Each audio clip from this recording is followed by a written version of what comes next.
What's up, guys? I'm Chris Spags here, back with another Four Corners for today's 15-game MLB main slate, courtesy of Awesemo.com. You've got yourselves every team in MLB playing today, as well as it being Taco Tuesday and all the memes that come with that, so that means we got a lot of luck on our side. And that means it's time for you guys right now to like the video. If you want to win a free month of Awesemo Plus, like the video and comment your double dong pick down below. Yesterday, we only had one double dong in the majors, and yet two people got it, so I'll announce the winner of that a little bit later on. If you want to join those guys in the free month of Awesemo Plus, right now, like the video and comment that double dong pick down below. But as always, let's get on to our first corner to the top, pitching on the slate, and Aaron Sanchez going against Detroit should be popular today with 3.2 implied runs against him. He's expected to be the #1 owned pitcher on DraftKings, 28%, but he'll be lesser owned everywhere else. Sanchez remains a mediocre pitcher with a 1.6 whip, 5.1 xFIP, and 19% K rate in 2019, but his ability to keep the ball down and a reasonable price seem worth the exposure going against a Detroit team with a 27% K rate and a 74 WRC plus versus right-hand pitching. You got to be willing to trust again after Chalk Brendan McKay blew up yesterday. The spot versus Detroit is a much better one than that one. Detroit can't hit, and Sanchez does a decent job staying in games and also keeping the ball down. Dallas Keuchel versus Miami should also be popular in some spots with 3.5 implied runs against him. Keuchel will be #1 owned on FanDuel with 20%,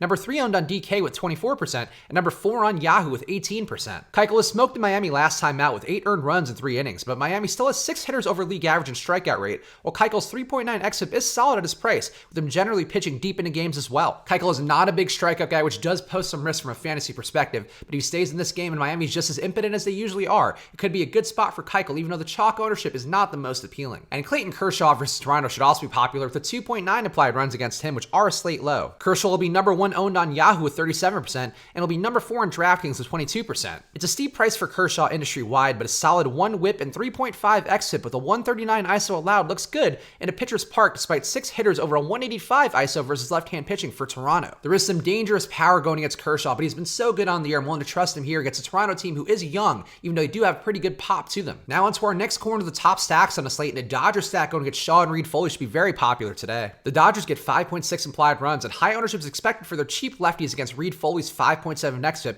and 193 ISO allowed to left-handed batters. Reed Foley has looked bad on the year with a 1.6 whip, 6.2 xFIP, and 19% K rate, but he's avoided power decently with just a 2.2% on run rate and 4.3% barreled ball rate. The Dodgers lefties do look really good and well priced going against Reed Foley, but I do think with their ownership so high, it may make sense to come onto the field and maybe even get some Reed Foley exposure going the other way. A Cubs stack versus Tyler Beede should also be popular today with 6 implied runs for them. The Cubs prices look solid with the wind blowing out at Wrigley and Beede allowing a 201 ISO overall. The Cubs will be highly owned, but Beede's 1.6 whip and 9% barrel ball rate could result in big production with a wind assist and 7 hitters in the Cubs lineup over a 109 WRC plus versus right-hand pitching. There is one guy who jumps out to me I'll talk about in the one-off section, but the Cubs stack overall looks good going against Beede. Guy gives up pretty good power and is in a park that's going to help out the hitters today. And an Angels stack versus Brock Burke should also be popular again with 6.3 implied runs for them, which are a slate high. The Angels disappointed some as a top stack yesterday, but now they get Burke in his first start after a passable 1.3 whip, 23% K rate in minor league baseball. The Angels project well again in an even hotter day than yesterday, and they seem worth exposure again,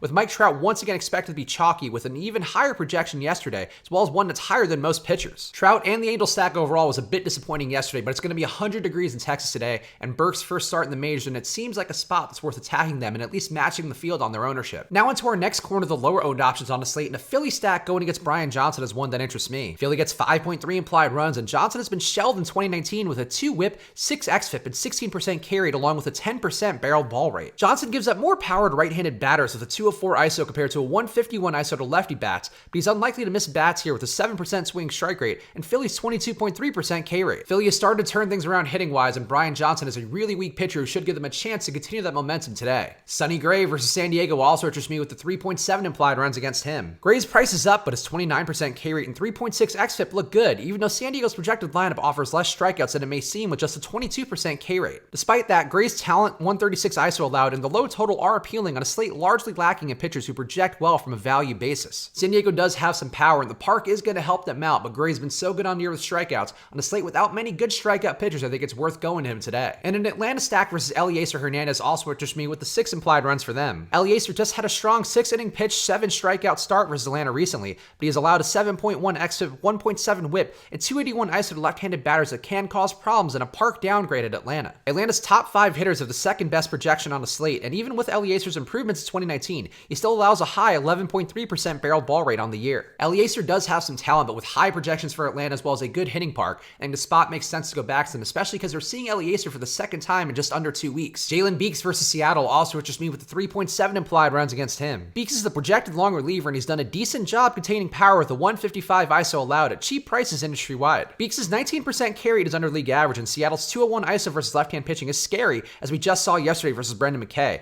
but it does project to be a weaker lineup with no Tom Murphy expected in there today. I mentioned the risks with chalk Brendan McKay yesterday with the power that he's given up and the power in Seattle's lineup, but Beeks does a better job limiting power, so even though his strikeout stuff isn't that great, the price is going to put me there today. And now into our last corner of the one-offs, and Anthony Rizzo going against Tyler Beede is one that jumps out to me. Rizzo has a team best 143 WRC plus versus right-hand pitching, with Beede giving up a worse 1.9 whip and 5.5 xFIP to left-handed batters, with the wind blowing out at Wrigley. That whole Cubs stack does look good, but given Beede's really noticeable splits to lefties, I do think Rizzo is in a really nice spot today as one of their better hitters overall. And Carson Kelly versus Kyle Freeland also interests me as a one-off. Kelly's obliterated left-hand pitching with a 313 ISO and a 163 WRC plus, while Freeland has a poor 18% carry and 187 allowed to right-handed batters. Arizona's park is a pretty big upgrade for Freeland, so I could see wanting to go his way, but Kelly's been so good at hitting lefties, I think it's a really nice spot to go to him today at not much ownership and a reasonable price. And Jock Peterson versus Sean Reed Foley is too cheap to ignore as a one-off. Even though Reed Foley has limited power decently with a 2.2% on run rate, he does allow a 193 ISO to left-handed batters,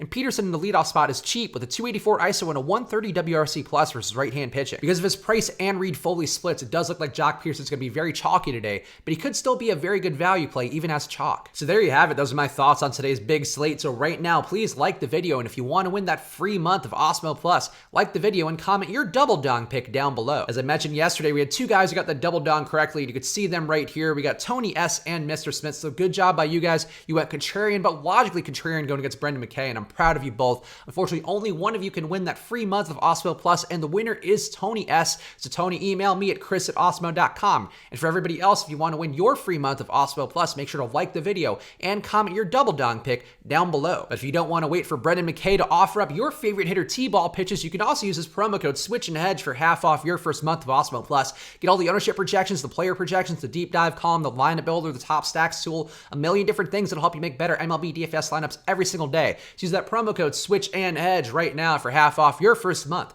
of Osmo Plus. Go follow me on Twitter and Instagram at Chris Spags. I'm here with you guys every day. I'm doing a ton of content this week, so go check me out right now on Twitter and Instagram at Chris Spags. I'll be back on Live Before Lock later today with the noted Tom Murphy whisperer Chris Randone, so subscribe and hit that notification bell to know when we go live. And of course, I'll be back tomorrow with another Four Corners video. So thank you guys for watching, and good luck.